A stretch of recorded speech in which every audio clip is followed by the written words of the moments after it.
నిలబడడానికి కూడా చాలా కష్టంగా ఉన్న సమయంలో ఒక ధైర్యాన్ని, మనోధైర్యాన్ని మన ప్రధానోపాధ్యాయులు వారు అందించారు. మాస్టారు, మీకు ఏమీ కాదు, మీరు ఆపరేషన్కి వెళ్ళకండి, ధైర్యంగా ఉండండి, సెకండ్ ఒపీనియన్ తీసుకోండి అని చెప్పడం నాలో ఒక స్థైర్యాన్ని ఏర్పాటు చేయడం జరిగింది.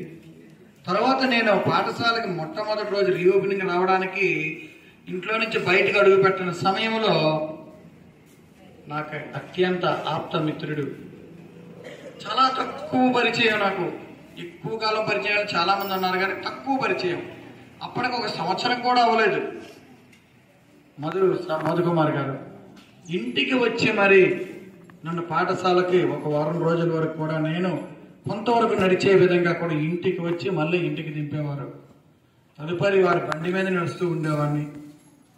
అసలు నిజంగా ఎప్పటికీ తీర్చుకోలేనటువంటి రుణం.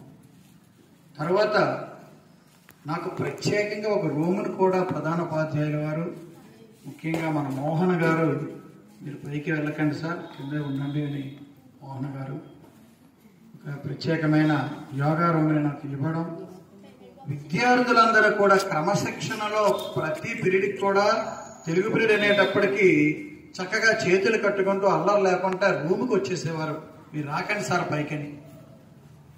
అలాగే అందరూ కూడా, నేను అక్కడ బస్ దగ్గర వెయిట్ చేస్తూ ఉంటే శాంతకుమార్ గారు ఫోన్ చేస్తే వెంటనే ఎక్కడున్నా చెప్పేవారు. చెప్పడానికి కారణం ఏంటంటే నాకు కూర్చోడానికి అవకాశం ఉండేది అనమాట, ఎక్కువ నిలబడుకుంటానా. ఇలా ప్రతి ఒక్కరూ కూడా ఏదో రూపంలో ప్రత్యక్షంగానో పరోక్షంగానో అనేక విధాలుగా కూడా, అంటే కొంత పేర్లు మర్చిపోవచ్చు, నాకు నా ఆరోగ్యానికి బలాన్ని ఇచ్చారు. అసలు నడవలేని స్థితిలోనే మీతో నేను డ్యాన్స్ చేసే అవకాశాన్ని ఇచ్చారు. అసలు నాకు ఆశ్చర్యం. తర్వాత నాకు చాలా ఇబ్బందిగా ఉండేది, కానీ వేదిక మీద ఉన్నది చెప్పి నాకు ఏంటో ఈ వేదిక నాకు ఎన్నో ఇచ్చిందమ్మా.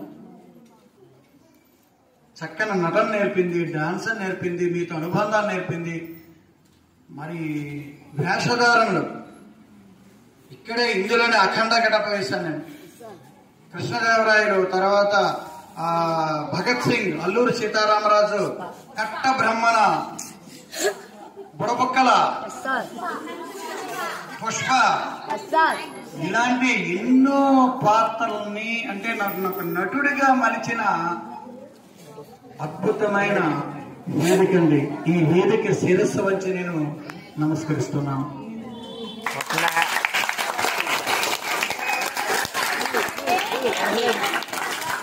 ఇలాంటి వేదిక, ఇలాంటి విద్యార్థులు, ఇంత ప్రేమాభిమానాలు పంచినటువంటి ఉపాధ్యాయులకు దూరం అవ్వడం నిజంగా కొంచెం బాధాకరమైన విషయమే.